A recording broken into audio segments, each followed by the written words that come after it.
आगे बढ़ते और अब बात कर लेते हैं आप विधायक दुर्गेश पाठक की। दुर्गेश पाठक की आज ईडी में पेशी होनी है। आपको बता दें कि ईडी ने शराब नीति को लेकर ये समन जारी किया था दुर्गेश पाठक को। आप विधायक है दुर्गेश पाठक, जिनको समन भेजा गया था। तो ईडी ने शराब नीति को लेकर जारी किया था समन दुर्गेश पाठक को, और आज उनकी पेशी दरअसल यहाँ पर होनी है। हालांकि अगर मनीष सिसोदिया की हम बात करें तो वो ये कह रहे हैं कि इससे दुर्गेश पाठक का कोई भी लेना देना नहीं है, लेकिन जबरदस्ती फंसाया जा रहा है दुर्गेश पाठक को, क्योंकि एमसीडी चुनाव जो है वो होने हैं और इस लिहाज से हमारे तमाम लोगों को टारगेट जो है वो किया जा रहा है। यही आरोप आम आदमी पार्टी लगातार लगा रही है। और साथ ही साथ उन्होंने ये भी कहा कि इन लोगों का भ्रष्टाचार से या किसी भी चीज से कोई लेना देना नहीं है, क्योंकि इंचार्ज बनाए गए हैं दुर्गेश पाठक एमसीडी चुनाव के, लिहाजा इसलिए टारगेट किया जा रहा है। दिल्ली शराब नीति जांच में ईडी आम आदमी पार्टी के वरिष्ठ नेता दुर्गेश पाठक से पूछताछ कर रही है। दुर्गेश पाठक को ईडी के समन पर राज्यसभा सांसद राघव चड्ढा ने कहा कि ईडी के समन का राजनीतिक मकसद केजरीवाल के साथियों को परेशान करना है। आज के जो ईडी के समन्स आप सबकी जानकारी में आया है कि आम आदमी पार्टी के एमसीडी इलेक्शन दिल्ली में होने वाले नगर निगम चुनाव के प्रभारी मेरे साथी दुर्गेश जी को आज ईडी ने समन देकर बुलाया है।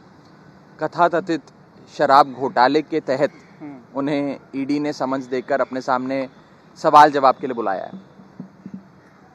इससे साबित हो जाता है कि इस जांच का, इस पूरे विवाद का, ये कीचड़ उछालने का दूर दूर तक शराब, आबकारी नीति, फाइनेंस डिपार्टमेंट, दिल्ली सरकार से कोई लेना देना नहीं है। मकसद है अरविंद केजरीवाल को खत्म करने का। इसीलिए आज अरविंद केजरीवाल जी के तमाम साथियों को एक एक करके चिन्हित करके तमाम एजेंसियां, सीबीआई हो, ईडी हो, अन्य एजेंसियों से समन कराया जा रहा है। मकसद एक है, आम आदमी पार्टी को तोड़ो, आम आदमी पार्टी को खत्म करो। और इसके ऊपर ज्यादा बातचीत के लिए मेरे सहयोगी नमित त्यागी इस वक्त हमारे साथ जुड़ चुके हैं। नमित, जिस तरीके से आज दुर्गेश पाठक को समन भेजा गया, उनकी पेशी होनी है, लेकिन आम आदमी पार्टी जो है वो इस पेशी को लेकर, इस समन को लेकर कई सवाल पूछ रही है। आम आदमी पार्टी जो है वो ये पूछ रही है कि वाकई में शराब नीति को लेकर ये समन है या फिर आपके टारगेट पर एमसीडी चुनाव है। देखिए, बिल्कुल नई शराब नीति को लेकर ईडी ने जो है आम आदमी पार्टी के जो एमसीडी के इंचार्ज हैं दिल्ली के दुर्गेश पाठक, उनको सम्मन जारी किया। और इस वक्त पिछले 1.5 घंटे से दुर्गेश पाठक इन्फोर्समेंट डिपार्टमेंट के ऑफिस के अंदर में है और उनसे पूछताछ लगातार जारी है।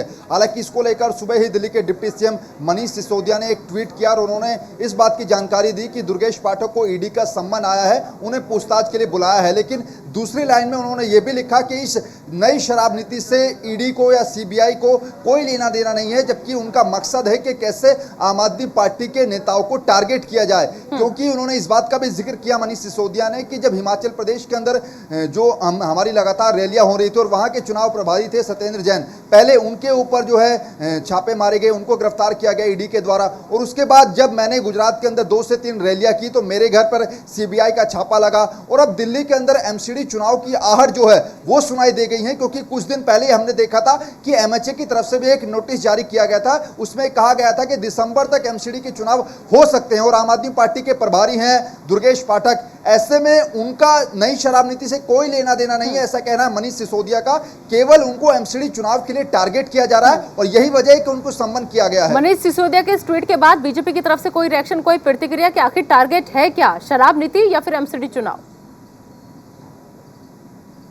देखिए, हालांकि बीजेपी की तरफ से लगातार यही बातें कही जा रही हैं कि अगर जांच हो रही है तो आम आदमी पार्टी के नेता जांच से क्यों भाग रहे हैं। हालांकि अब तक जितने भी सम्मन या जितने भी छापे एमसीडी जो ईडी और सीबीआई के आम आदमी पार्टी के बड़े नेताओं के घर पर लगे हैं, सभी ने पूरा सहयोग किया है। चाहे मनीष सिसोदिया की बात करें, जब उनके घर पर 14 से 15 घंटे तक सीबीआई की रेड पड़ी तो उन्होंने खुलकर सारी चीजें दिखाई। उनके लॉकर की जांच हुई तो मनीष सिसोदिया खुद अपने जो पीएनबी का ऑफिस था, पंजाब नेशनल बैंक का, वो वहां पर पहुंचे। और आज दुर्गेश पाठक को भी सम्मन आया तो सुबह सुबह ही ईडी दफ्तर पहुंच गए। पिछले 1.5 घंटे से लगातार उनसे ईडी दफ्तर में पूछताछ जारी है। तो आम आदमी पार्टी के नेता ये कह रहे हैं कि हम जांच से नहीं भाग रहे हैं, लेकिन जांच का जो तरीका है वो पूरी तरीके से गलत है, क्योंकि नई शराब नीति से दुर्गेश पाठक का कोई लेना देना नहीं है। हालांकि इसमें एक दूसरा आम आदमी पार्टी ये भी कह रही है कि भ्रष्टाचार के बहाने आप नेताओं को फंसाने की कोशिश बीजेपी कर रही है। चलिए, बहुत बहुत शुक्रिया नमित, आप नजर बनाए रखिएगा। दुर्गेश पाठक बाहर निकलेंगे तो पता चलेगा, या फिर देखना होगा कि ये पूछताछ कितनी लंबी चलती है दुर्गेश पाठक से।